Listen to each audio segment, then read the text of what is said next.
இன்னைக்கு நான் கூட ஒரு காலத்திலே எங்களுடைய பண்ணையிலே 100 மாடுகள் இருந்தது. ஆனா இன்னைக்கு 10 மாடு தான் வச்சுக்க முடியுது. இன்னைக்கு நான் கூட ஒரு காலத்திலே எங்களுடைய பண்ணையிலே 100 மாடுகள் இருந்தது. ஆனா இன்னைக்கு 10 மாடு தான் வச்சுக்க முடியுது. காரணம் ஆட்கள் இல்லை.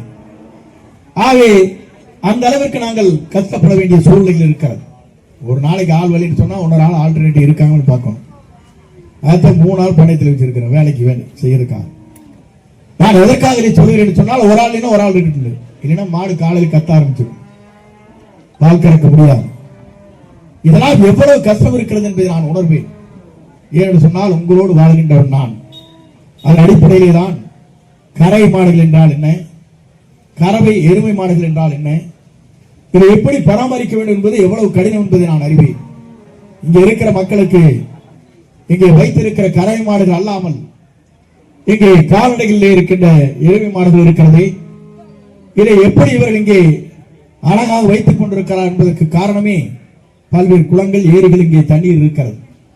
தண்ணீரை 2 மணி நேரம் விட்டு விட்டு செல்கிற போதுதான் அது நன்றாக வளரும், நன்றாக பால் தரும், பார்ப்பதற்கே அழகாக இருக்கும். இதுதான் இந்த பகுதியில் திராவிட முன்னேற்ற கழகம் 3 ரூபாய் உயர்த்தியது, அதிமுக 3 ரூபாய் உயர்த்தியது ஒரு 5 ஆண்டு காலத்தில். ஆனால் நம்முடைய கால்நடை பராமரித்துறை அமைச்சர் அவர்களும் பால்வளத்துறை அமைச்சரும் எங்களை போன்றோர் சேர்ந்து முதலமைச்சரிடத்திலே பேசுகிற போது 90 நாளில் இன்றைக்கு 3 ரூபாய் உயர்த்தி இருக்கிற வரலாறு தமிழ்நாட்டிலே முதலில் நடைபெற்றிருக்கிறது.